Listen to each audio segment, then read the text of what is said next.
So leather is changing its skin. Collagen, a new future.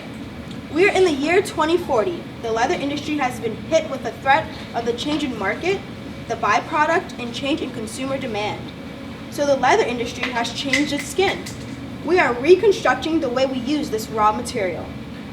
The properties are UV protective, insect repellent, breathable, polymerizable, reusable, flexible, moldable, and a smart material. Our applications are a wearable protection, bioplastic, edible. Who's going to eat something? I'm not going to eat the coat. Okay. Drug delivery, and our new skin.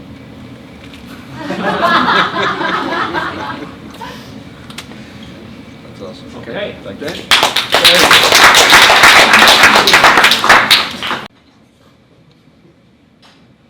We have think how it changed, but how it changed today, because I'm from 1965. I think I will not be in 2040, so I need to enjoy today these things.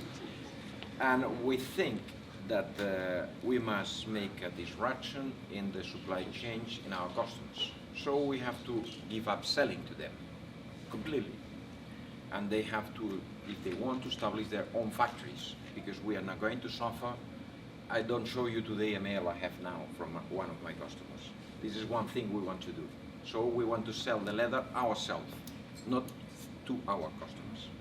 Okay? So you go now. So one of the first things we talked about with disrupting the market completely was actually like becoming the Amazon of the leather industry. Instead of selling to these specific designers and stuff, we'd open up the markets completely and be, directly to our consumers. Whoever wants the leather, come purchase it from us. We have all the different types of leather, all the grades of leather, different types of colors, everything. You can come get it from us. And basically what we compared it to was these communities of people that would build up, that would want high quality, like nice leather, and they would build like this community, and it would turn into what we're hoping is like an inbound marketing, is where you would want people to learn about you and how responsible you are as a company, and they would come to you for the leather. And that is bespoke brands. So you actually go beyond the brands, beyond the Gucci's, beyond the Hermes, beyond the brands that we want to oppose today, and you allow customers around the world to create bespoke brands. But we go a step further. What is the most famous sheep in the world? Dolly. So we make Dolly leather. We don't clone the Dolly, we just create leather. Cloned leather produced, just like we now produce meat in a petri dish, why not produce leather in a petri dish? Only first quality. It's inspectable. Yeah, but not for Hermes. They have to do themselves. That's right. And then we are sure that controlling the world supply chain, we won't suffer our enemies, communication enemies, but we can transfer to our customer how our product is of quality, how is sustainable, and how is circular. I think there were two other components to what we talked about. Ours were much more internal, and then mine is kind of on the end, so making sure that we don't have to have these meetings again. Come up with the plant-based version as part of R&D once you bypass Hermes. So looking more into plant options. And in order to enable all of these kind of advanced ideas and technologies, having an online market and cloning leather and having the right kind of perception or even kind of planting leather, we would need to use robotics and AI and automation. And historically speaking, the leather industry was not highly automated because of the fact that you are dealing with a material that we couldn't have robots that can deal with leather. But the good news is now we have new technology in terms of collaborative robots, lightweight, easy to program robots that can handle leather, advances in grippers, so the end effectors in these robots also, there is lots of activities happening. Machine vision that can actually inspect quality of leather and provide lots of advance in terms of the quality control process. And not only that, but even moving and transporting leather inside factories, which is a big problem, and it's a labor-intense process. We can use lots of indoor robotics and autonomous pallet trucks and forklifts to move robots inside facilities. Just one more thing, please don't explain to our customers. I said we don't want to sell to our customers.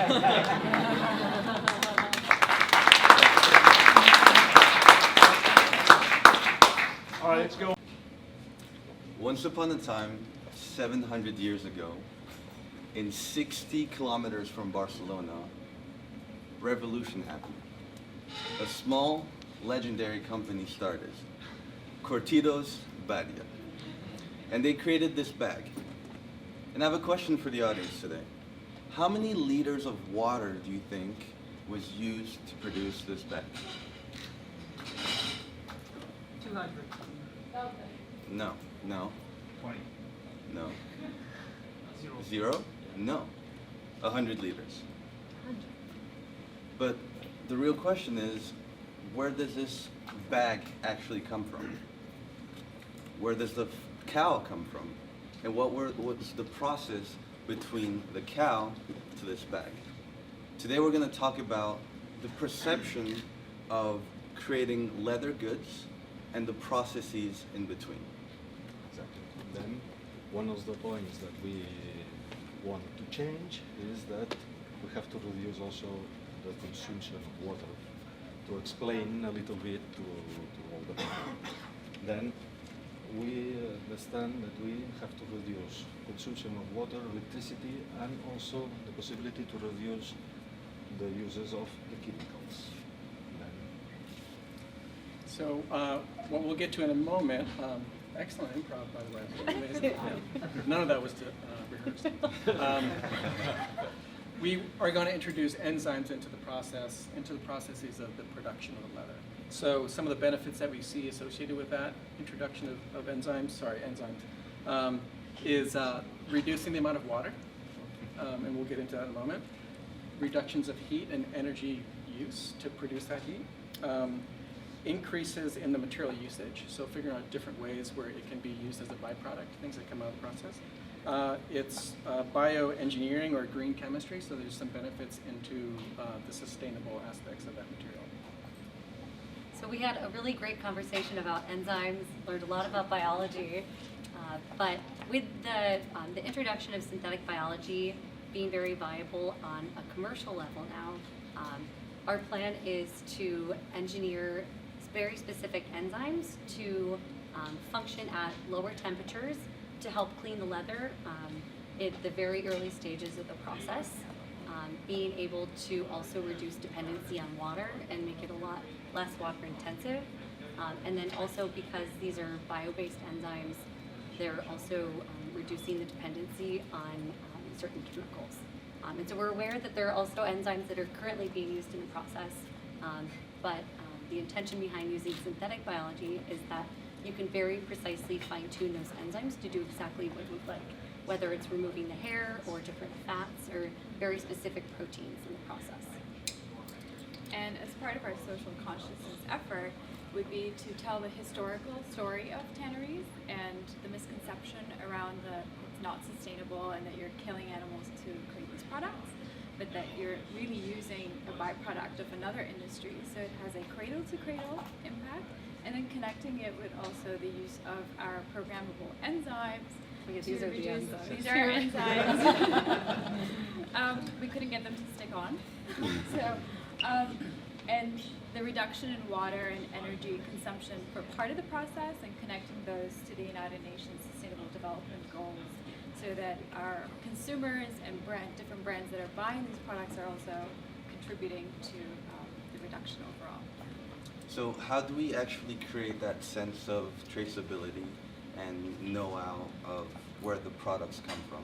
And for that, we were thinking about using the blockchain, having a distributed ledger that for each step of the supply chain, we can update the ledger, allowing everyone to know where the product actually comes from, so that the end user can get this bag with a little tag, a QR code that they can scan, and they can actually visualize where the product comes from. That concludes our presentation. Thank you.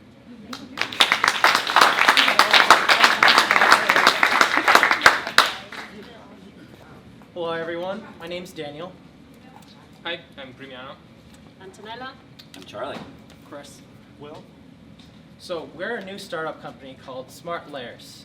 And what are we doing? We're putting the smart and innovation back into leather making and developing biosustainable leather layer products.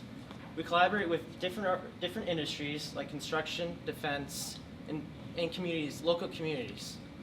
And today we're going to talk about different products that we've developed, as well as talking about our manufacturing processes that we're doing currently and things we're aiming for the future. So, we thought about one specific product, and we thought about a super functionalized jacket, leather jacket. It would be like.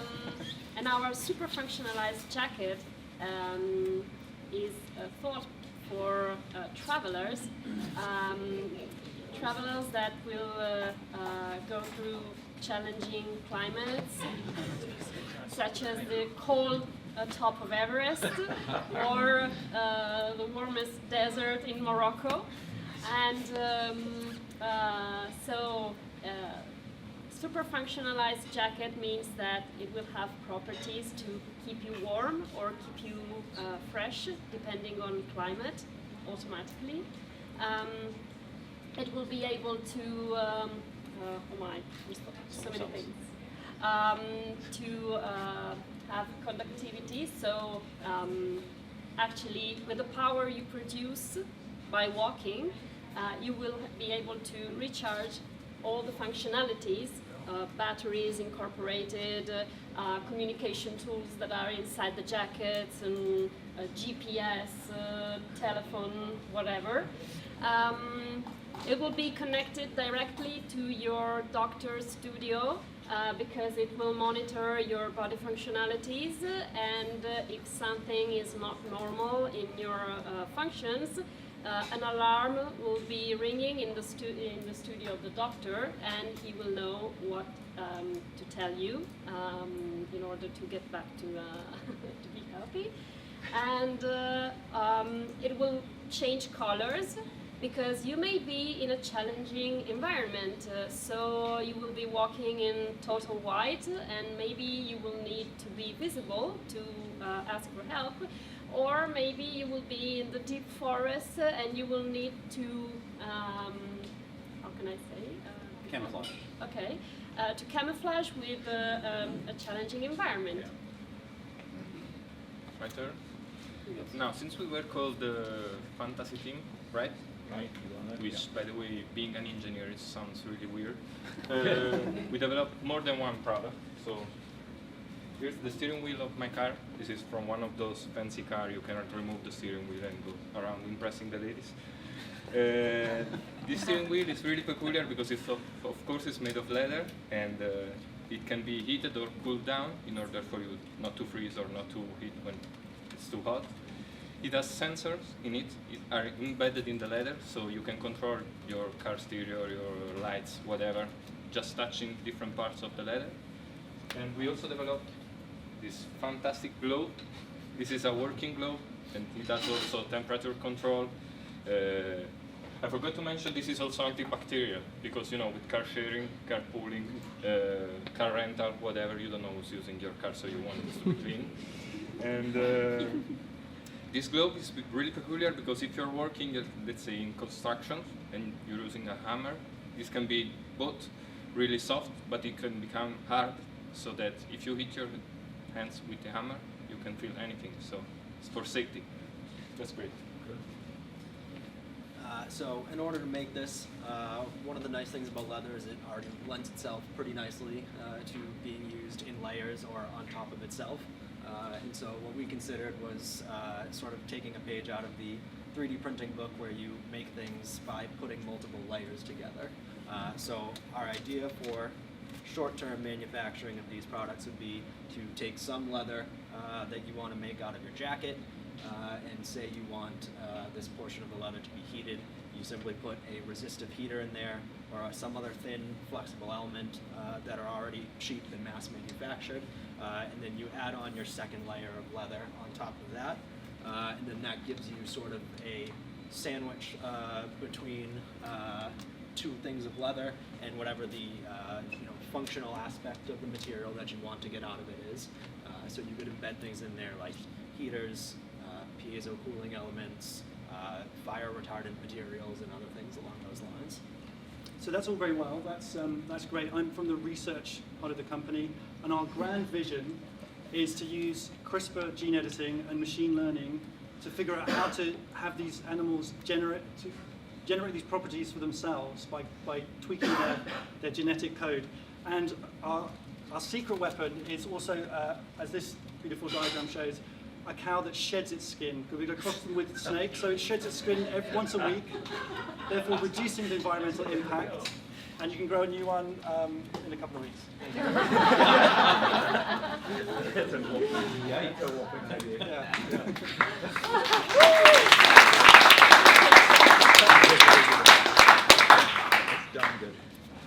Any questions about that last component? Don't ask me to get into the details. It's a trade secret. Yeah, it's a secret. It's big and covert. That's right, exactly. I want to know what animals look like. Looks good. Looks good. No more foam. No more foam. No more foam. Okay, No okay, more what's all foam. this noise? I'm the mayor of this city, and what are you claiming for? We have to ban styrofoam in our city. It's killing our planet. Oh, well, we have a big problem, first with my re-election, and second with Mr. Supermarket. I don't know, I gotta, wrap all the meats and all the foam and the plastics, but I hear there's this new thing, it's a leather wrap. I can take my delicious steaks, wrap it in the leather, tie it up with a nice bow on top, and boom, sustainable. Yeah. We have a lot of vegetarians here, so let's see what the industry says. Yes, because I am an old tanner that I want to introduce again the leather in Boston. But for us, we have a good material. It's a natural material, a biological material. This is that cow, and this and the idea is to introduce or know how and the process, the artisanal. But for this reason, and increase all this knowledge with technology with scientific ideas. And for this, I need the idea. I'm not very convinced. What do my voters say? I approve. You want to hear some of the solution, maybe? Yeah, what else do we have? So we have an opportunity here to change the image of leather from shoes that have to go into a landfill to materials that are natural, which they are, and can be naturally biodegraded and composted and reintroduced into the environment from where the cows came from. So we can, by eliminating the use of metals in the tanning process, and we can do this with enzymes and other things, we can create some products like biodegradable fibers for netting or rope. There are so many of these things. Flower pots that at the end of the summer, when the flowers wilt and go into the compost pile, so can this new era leather product. This is a shoe. So no longer will the shoes need to go in landfills because they have chromium. They can go into your compost pile and maybe add a new enzyme and have them break down a little bit quicker. So there are a number of other things in here that I can't answer. This, I believe, is a hat. I don't know what these things are. We have a couple other ones, including some bags and compostable bins, so you can compost the leather trash bags as well. And we even considered insulation for homes, to use some of the low-grade leathers that would normally just be thrown away, can now be insulation as well. So all of these things are can be introduced right with recycling and composting, and really be a agent of change, so that when the industry is able to adapt and make those beautiful leather bags that are intended to last for a long time, the image to the general public of that bad notion of leather being just associated with the meat industry can start to change, because we're not using foam, petrochemicals, or other things that otherwise have a high embodied energy and have a different impact on the environment. Well, I have to check with my voters. What do you think about the solution? Do you approve? Are we having re-election? Okay, good.